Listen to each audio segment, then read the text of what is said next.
Assalamualaikum warahmatullahi wabarakatuh.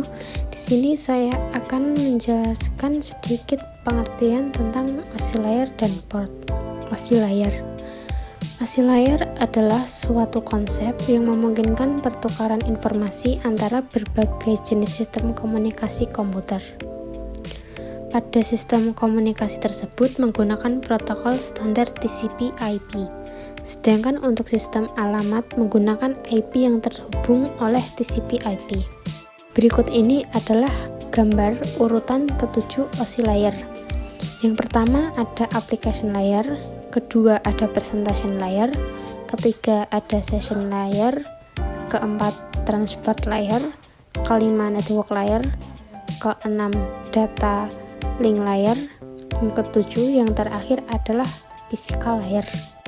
Berikut adalah macam-macam OSI-layer. Yang pertama adalah application layer. Application layer merupakan prosedur penyambungan komunikasi dari perangkat. Artinya, application layer adalah penghubung antara perangkat dan sistem komunikasi. Yang kedua ada presentation layer. Presentation layer bertanggung jawab untuk mempersiapkan data agar bisa digunakan dengan program tertentu. Atau dengan kata lain, mempresentasikan data agar program tersebut dapat menyerap, mengakses, dan menggunakannya. Presentation layer berperan sebagai penerjemah bahasa komunikasi yang berbeda antara dua perangkat komputer, melakukan enskripsi data dari perangkat sumber, lalu mendekripsinya pada perangkat penerima. Yang ketiga ada session layer. Durasi waktu yang diperlukan untuk berkomunikasi disebut session atau sesi. Lapisan ini bertanggung jawab untuk membuka jaringan dalam durasi waktu yang cukup agar pertukaran data berjalan dengan baik. Session layer mengirimkan data melalui pos-pos. Yang keempat ada transport layer.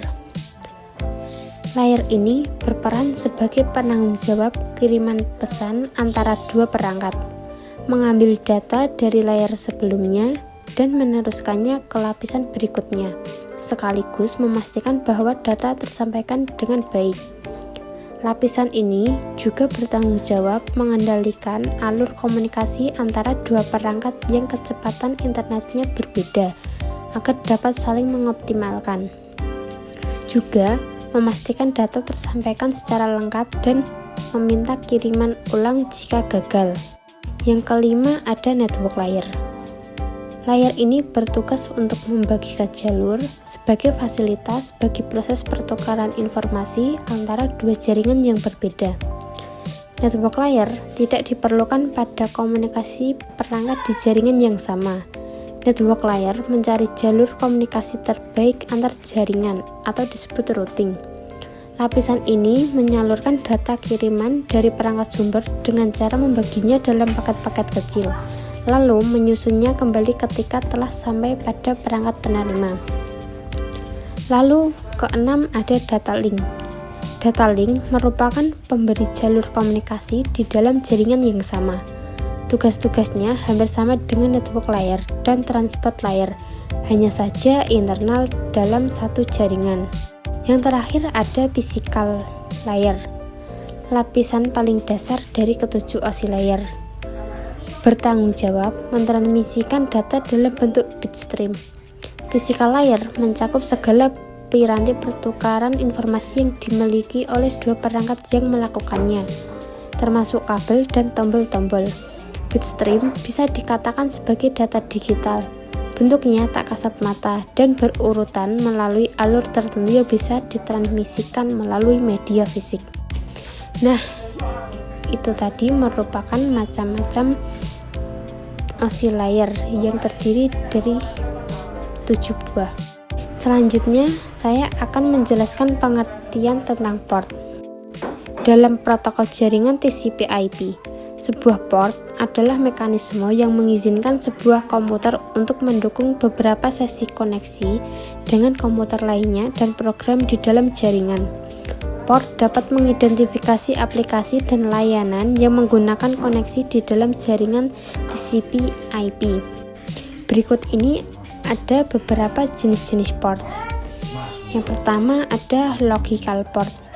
Logical port adalah jalur yang digunakan oleh aplikasi untuk menghubungkan dengan komputer lain melalui jaringan TCP/IP.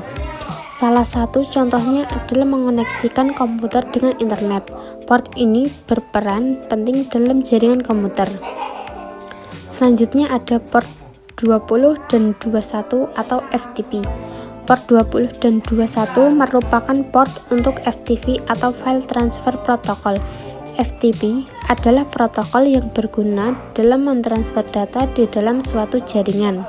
Kemudian ada port 22 atau SSH. Port 22 adalah port standar untuk SSH (Short-Shell). Port ini berfungsi mengirimkan data melalui jaringan dalam bentuk terenskripsi. Dapat digunakan untuk menjalankan fungsi atau tugas yang bisa diakses dari jarak jauh, misalnya menghubungkan ke host atau server.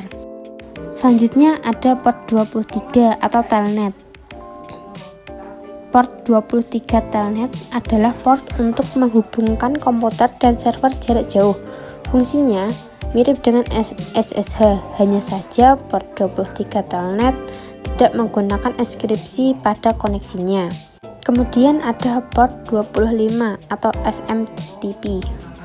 Port ini berfungsi untuk SMTP, Simple Mail Transfer Protocol, yang berfungsi memastikan pengiriman email melalui jaringan dikomunikasikan dengan aman antara sesama SMTP server. Selanjutnya ada port 53 atau DNS. Untuk DNS yang berfungsi sebagai penerjemah alamat IP pada setiap host.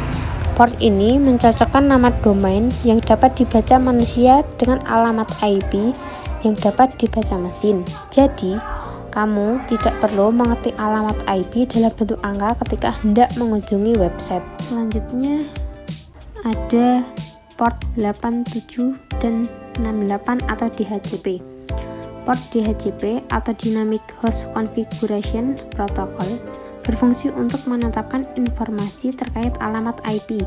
Port 67 bertugas menerima permintaan alamat dari DHCP dan mengirim data ke server.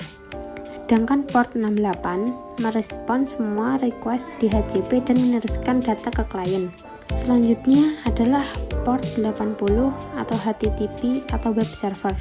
Port 80 berfungsi untuk HTTP, yakni memungkinkan browser terhubung ke halaman web.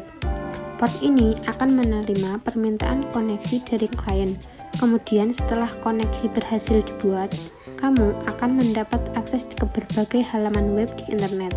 HTTP atau web server juga memiliki port alternatif, yaitu port 8080 dan 80. Selanjutnya ada port 443 atau HTTPS. Hampir mirip dengan port 80. Port 443 berguna untuk menghubungkan klien ke internet. Namun, dengan fitur keamanan tambahan yang tidak memiliki port HTTP 80. Port 443 mengenkripsi paket jaringan sebelum mentransfernya. Selanjutnya ada port 143 atau IMAP, Internet Message Access Protocol atau IMAP.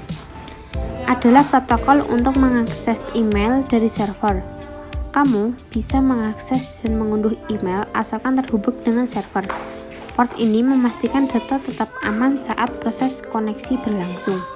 Setelah itu ada port 8080 dan 3128 atau proxy. Port ini tidak hanya digunakan bagi HTTP, tapi juga bagi proxy, karena masih berjalan pada satu layanan yang sama. Port alternatif lain untuk proxy adalah port 3128. Kemudian ada physical port.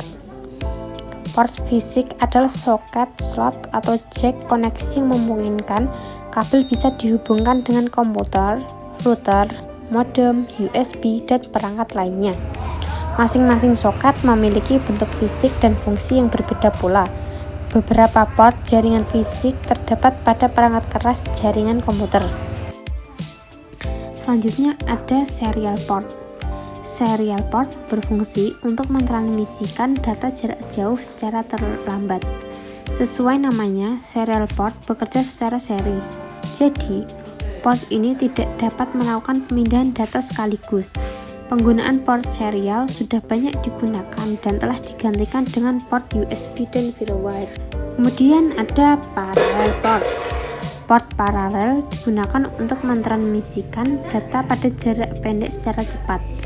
Pemindahan data dapat dilakukan secara bersamaan, sehingga informasi yang terkirim lebih banyak dibandingkan serial port.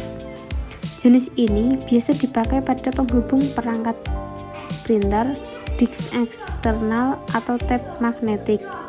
Kemudian ada SCSI atau Small Computer System Interface. Port ini berguna untuk mentransmisikan data secara cepat, bahkan bisa dipakai untuk menghubungkan 7 alat sekaligus atau disebut dengan daisy chain. Kemudian ada USB port atau Universal Serial Bus. Adalah jenis port fisik yang digunakan untuk segala keperluan atau universal. USB port mampu mentransmisikan data hingga 127 peripheral dalam rangkaian daisy chain. Banyak perangkat keras yang bisa dihubungkan melalui port USB. Misalnya, media penyimpanan USB, flash disk, printer, scanner, optical disk, drive eksternal, dan sebagainya. Nah, itu tadi merupakan jenis-jenis berbagai port.